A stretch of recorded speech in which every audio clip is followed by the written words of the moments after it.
June 17, 1941. Pearl Harbor Naval Base, Hawaii. The tropical heat hung heavy in the air as Lieutenant Commander Joseph Rockefort stared at the stack of intercepted Japanese naval transmissions piled high on his desk.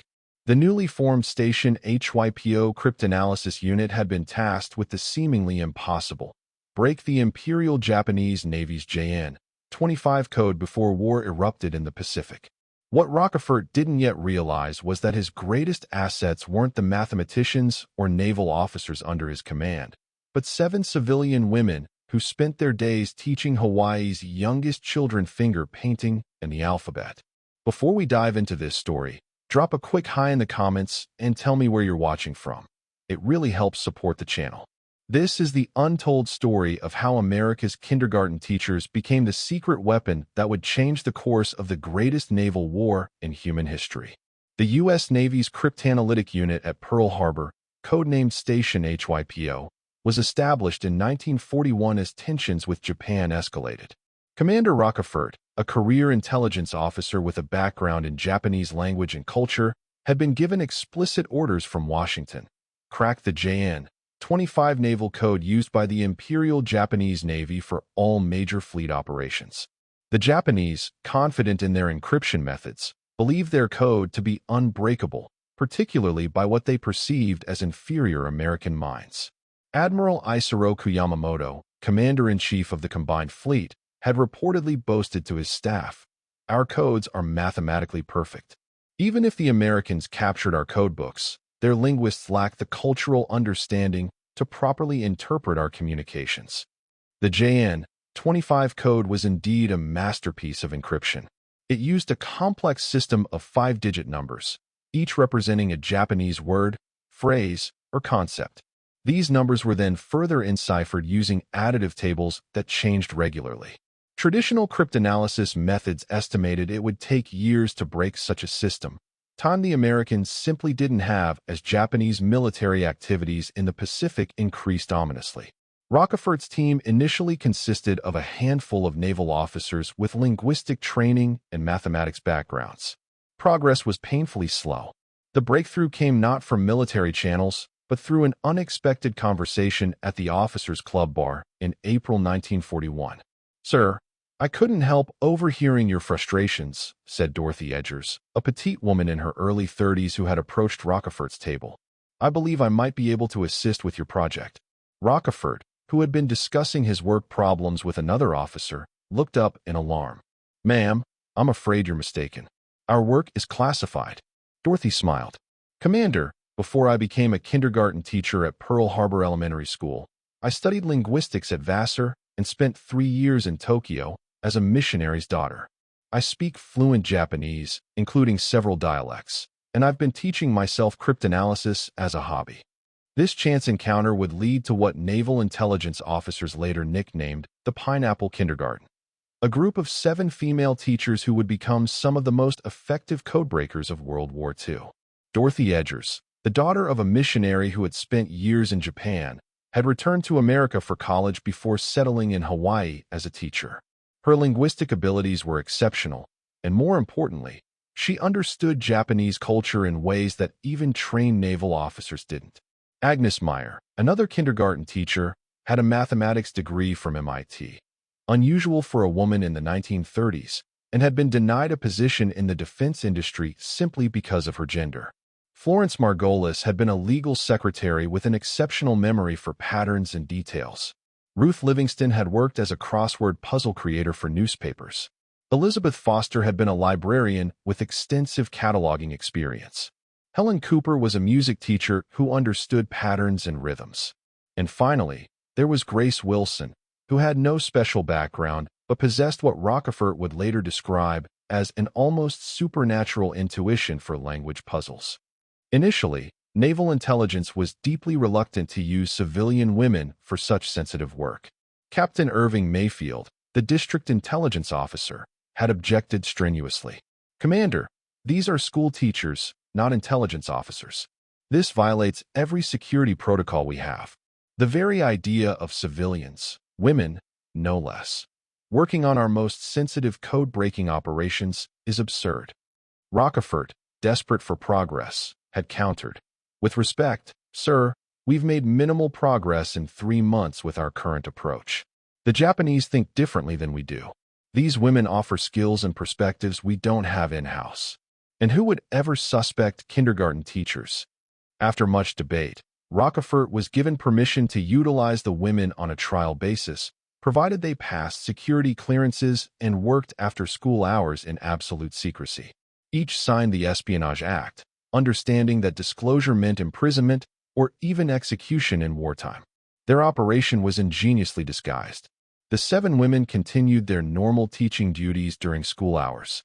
After classes ended, they would make their way separately to a nondescript bungalow near the naval base that housed a special educational research project. To maintain cover, they carried lesson plans and children's artwork, while concealed in these innocent materials were the intercepted Japanese messages they had been working on. The bungalow, officially designated as Auxiliary Educational Facility 7, but nicknamed the Schoolhouse by naval personnel in the know, contained basic cryptanalysis equipment, IBM sorting machines, reference materials on Japanese language and culture, and stacks of intercepts from Japanese naval transmissions. To casual observers, it appeared to be an educational administration building. The initial work was overwhelming. The teachers faced mountains of 5-digit groups with no apparent patterns. Traditional frequency analysis, counting how often certain symbols appeared, yielded little progress because of the additive tables the Japanese used to further encrypt their code groups. Agnes Meyer approached the problem mathematically. The Japanese are using additives to disguise the actual code values. If we can identify those additives and strip them away, we'll see the true code. Dorothy Edgers contributed cultural insight. Japanese naval officers follow strict patterns in their communications. Every message begins with a formal greeting and rank acknowledgement. If we can identify those standard phrases, we have entry points. Helen Cooper noticed something no one else had: a rhythmic pattern to certain message types. These fleet movement orders have a musical quality, a standard structure with 7 parts, like a sonata. Once you recognize the form, you can predict what comes next. The breakthrough came in June 1941 through a children's game. Florence Margolis had noticed her kindergartners playing a pattern-matching game and had an epiphany about the Japanese codes. The children match patterns instinctively, without understanding the underlying rules. What if we approach these codes the same way, looking for visual patterns in the 5-digit groups rather than trying to decode them individually? Florence's insight was born directly from her classroom experience. One rainy afternoon, she had created a game where children matched cards with similar visual patterns: circles, squares, wavy lines. What fascinated her was how quickly the children recognized relationships between patterns without being able to articulate the rules they were following. Children see patterns holistically, she explained to the team. They don't break them down into components like adults do. They simply recognize when things belong together. Ruth Livingston immediately saw the application. So instead of trying to decode individual message segments, we arrange similar message types together and look for visual patterns across them? Exactly, Florence nodded. The Japanese Navy likely uses standardized formats for different types of communications. By grouping similar message types, those standards should become visible. The team began sorting the intercepted messages not by date or origin, but by apparent purpose: fleet movements, supply requests, personnel transfers. They used colored pencils to highlight recurring number sequences, creating what looked like children's artwork but was actually sophisticated pattern analysis. This insight led to the development of what they called the picture method, arranging intercepts not chronologically but grouped by similar message types, allowing patterns to emerge visually across different transmissions. The approach was revolutionary, departing completely from traditional cryptanalytic methods that focused on individual message decryption.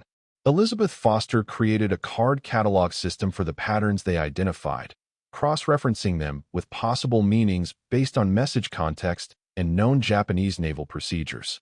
In library science, we use subject cross-referencing to connect related materials. We can apply the same principle to these code patterns. After 3 weeks of intensive work using this new approach, The first definitive breakthrough came when Dorothy identified a recurring 5-digit sequence that appeared at the beginning of messages sent on the first of each month. "This has to be a date marker," she declared. "The Japanese calendar uses the imperial year, so if we convert this to the Emperor Hirohito's reign year." She scribbled calculations on a notepad, then looked up with excitement. "This sequence translates to 16th year, 7th month, 1st day, July 1st, 1941 in the imperial calendar. We've identified their date format." By late July 1941, using their innovative picture method, the teachers had identified several common code groups that likely represented standard naval terminology, dates, locations, and fleet designations. While still far from reading messages completely, they had created the first real cracks in the supposedly impenetrable Jan 25 code. The Japanese Navy, meanwhile, remained absolutely confident in their encryption security. Captain Kamito Kurishima, Admiral Yamamoto's chief of staff and security advisor, assured his commander in July 1941, "Our naval codes remain impenetrable, Admiral. American cryptanalysis efforts are focused primarily on diplomatic channels. Our naval communications are secure." Intelligence reports from Japanese spies in Hawaii noted nothing suspicious about the educational facility near the base, merely reporting it as a training center for American schoolteachers in their surveillance. This confidence led to carelessness. Japanese communications officers began using shortcuts, repeating certain formulations, and failing to change additive tables as frequently as security protocols dictated. Each mistake provided another thread for the kindergarten teachers to pull. Ruth Livingston applied her crossword puzzle expertise. In puzzles, you often solve the easier clues first, which then give you letters for the harder words. If we focus on decoding the standard message openings and signatures, we get free letters to help with the more complex operational details. By August 1941, the group had partially broken portions of the JN 25 code. They could now identify the structure of different message types, which were movement orders, which were supply requests, which were personnel transfers. The content remained largely encrypted, but even this structural understanding provided valuable intelligence. Elizabeth Foster created a meticulous catalog system for organizing decoded fragments. In library science, we understand that organization is knowledge. By cataloging these fragments by fleet, by message type, by sending officer, patterns emerged that would be invisible in a chronological arrangement. As their understanding grew, so did the significance of what they were decoding. By September 1941, they could identify major fleet movements, though specific destinations remained obscure. They detected unusual fueling orders and supply requisitions that suggested extensive naval operations were being planned. Grace Wilson made one of the most important breakthroughs in October. While working late one night, she noticed something in a series of messages about refueling operations. These aren't routine patrols. They're calculating fuel requirements for a force traveling over 3,500 nautical miles. That's the approximate distance from Japan to Hawaii. The women brought this concerning pattern to Rockefort, who initially dismissed it. The Imperial Navy doesn't have the capacity or logistics for an operation of that scale, he said. They're likely planning exercises in the South China Sea. Dorothy Edgers pushed back. Commander, with respect, the language in these orders has a formality that's only used for highest priority operations. This isn't a drill. Their warnings went up the chain of command, but were largely disregarded.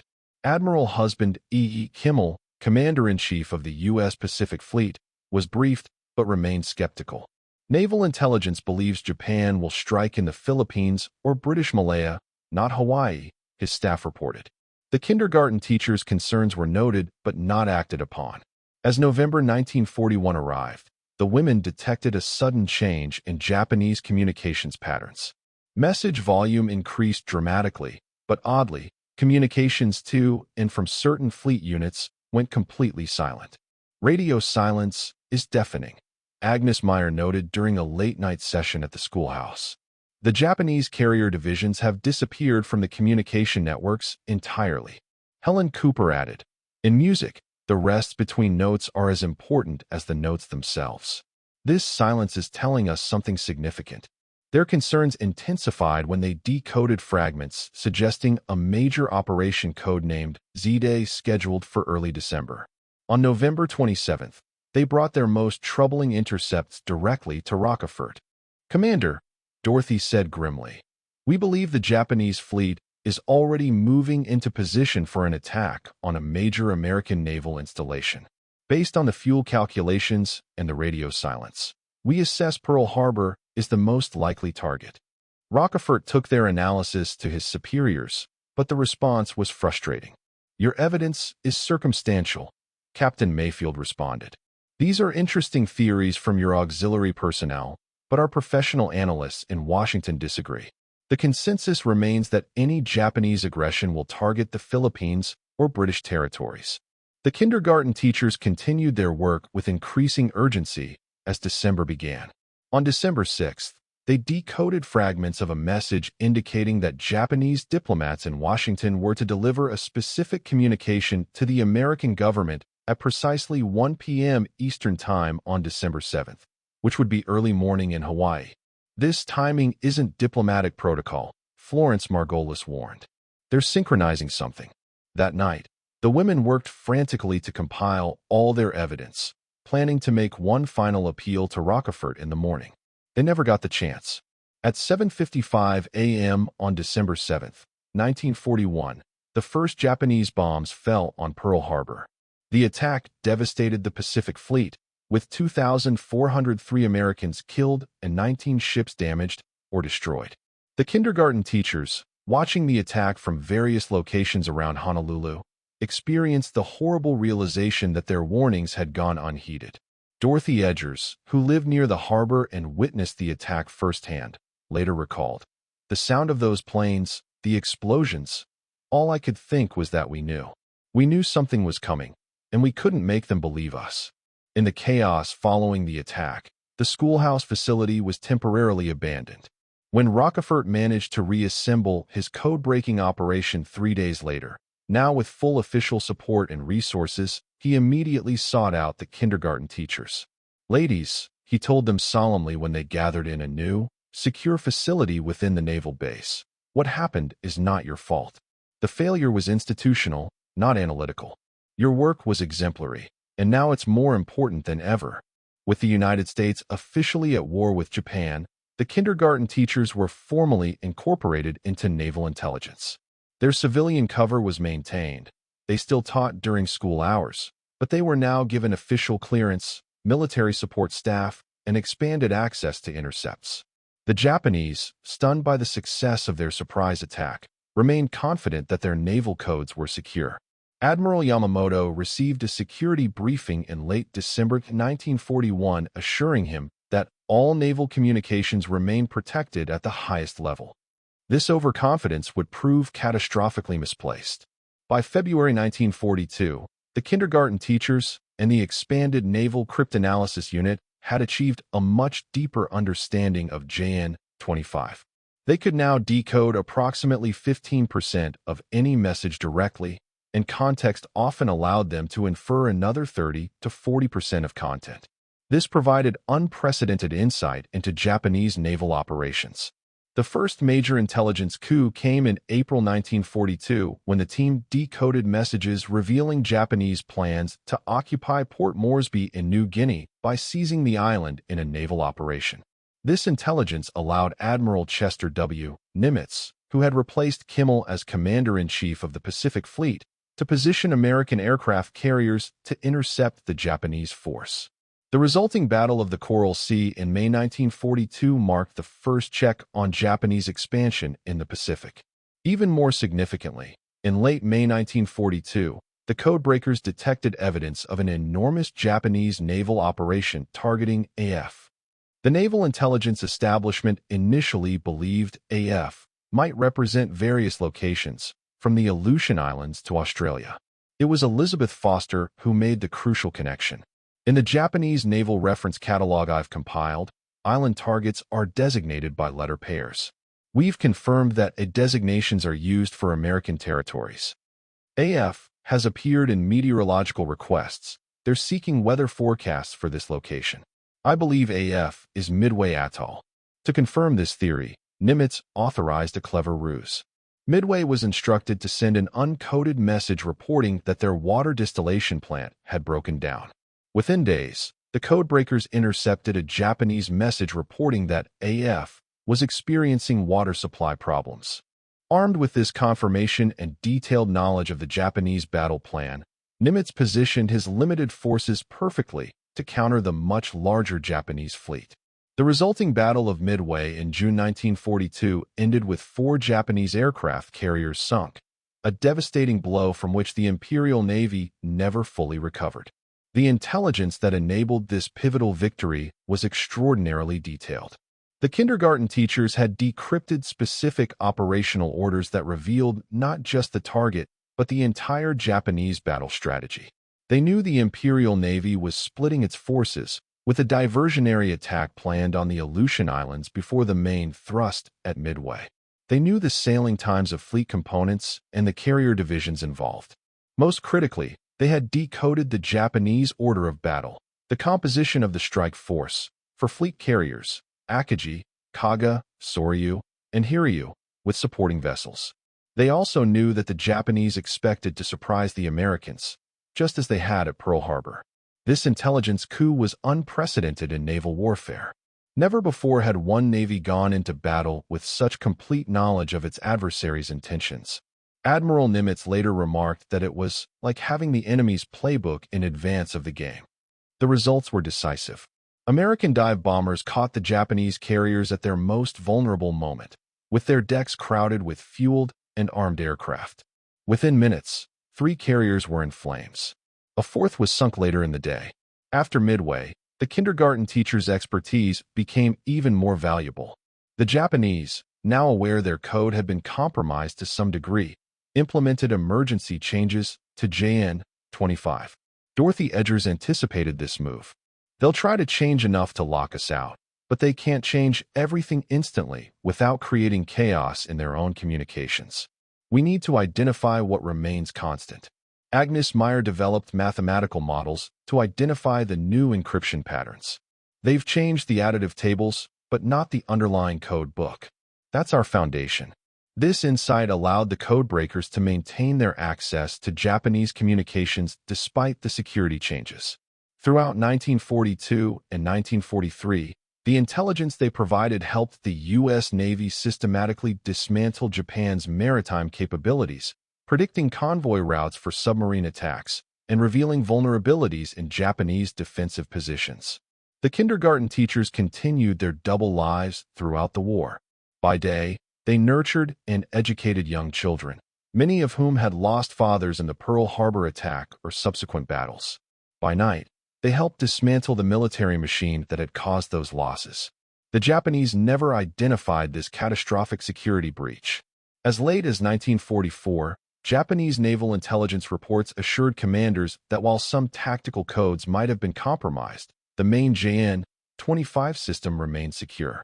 Admiral Toyota Somo, who succeeded Yamamoto after the latter's death in 1943, continued to rely on encoded communications, never suspecting that kindergarten teachers in Hawaii were reading his most secret orders. The human toll of this secret work was significant.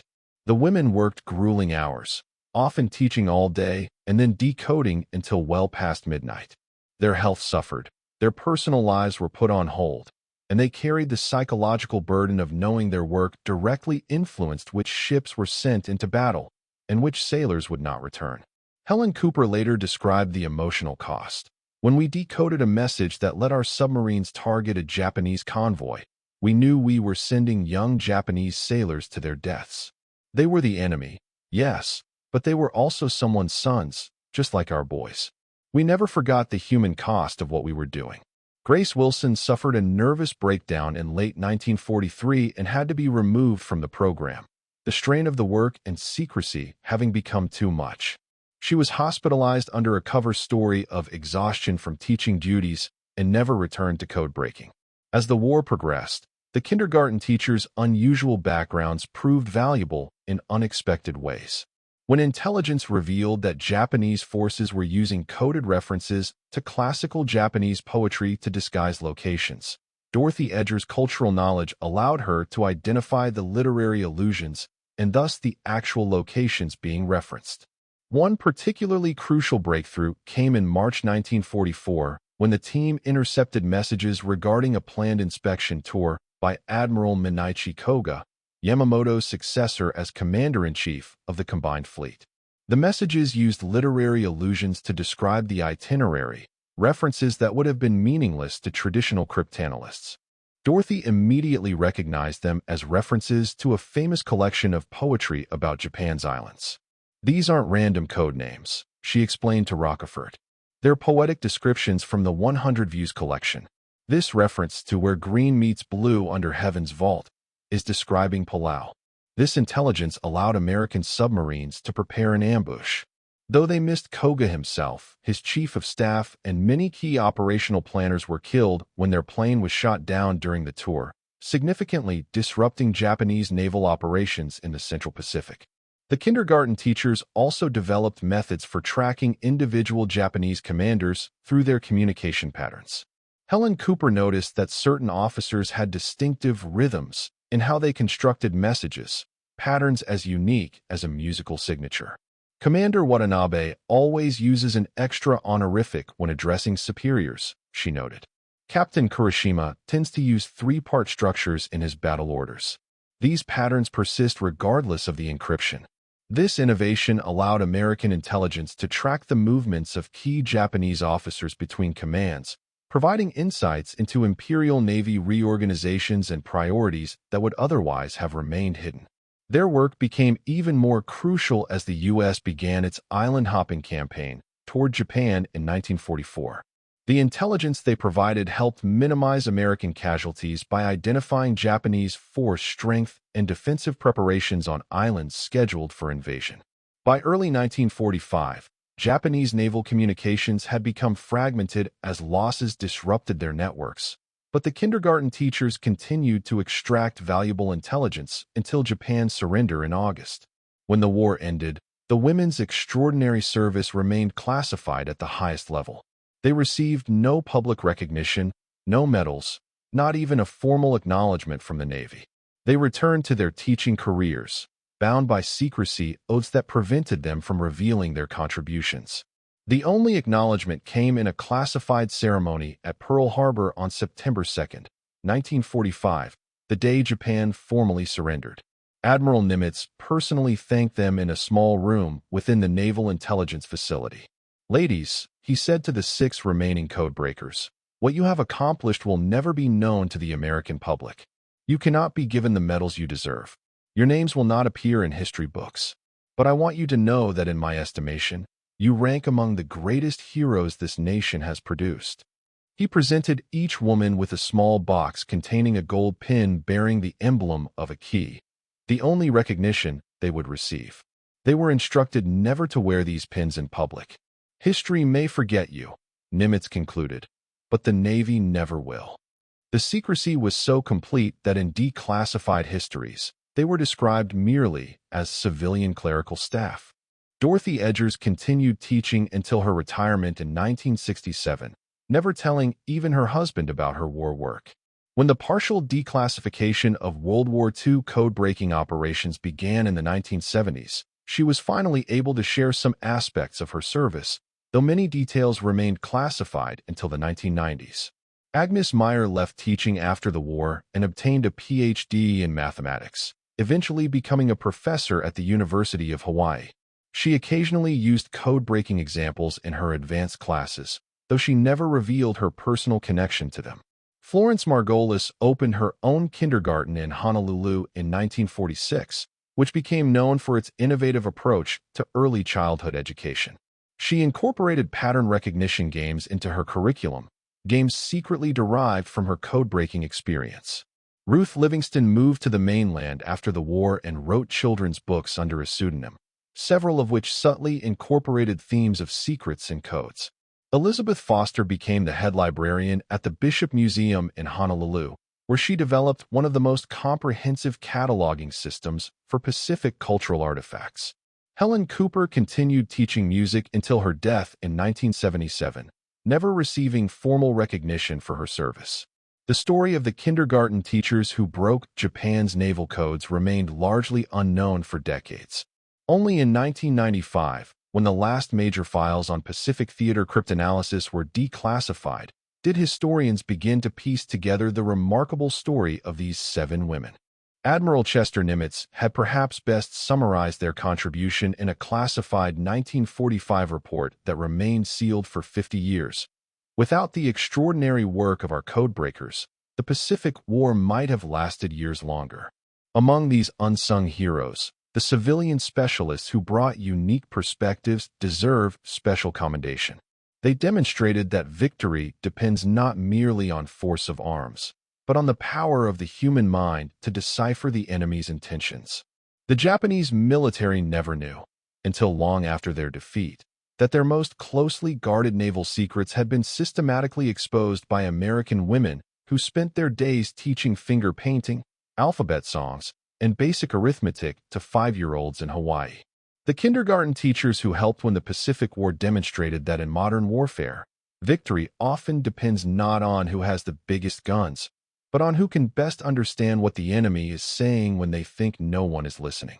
In a final irony, when Japanese naval archives were examined after the war, intelligence reports were found specifying that American code-breaking efforts should focus on monitoring university mathematicians, male naval officers with linguistics training, and professional cryptanalysts.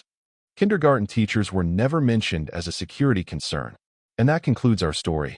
If you made it this far, please share your thoughts in the comments. What part of this historical account surprised you most? Don't forget to subscribe for more untold stories from World War II, and check out the video on screen for another incredible tale from history. Until next time.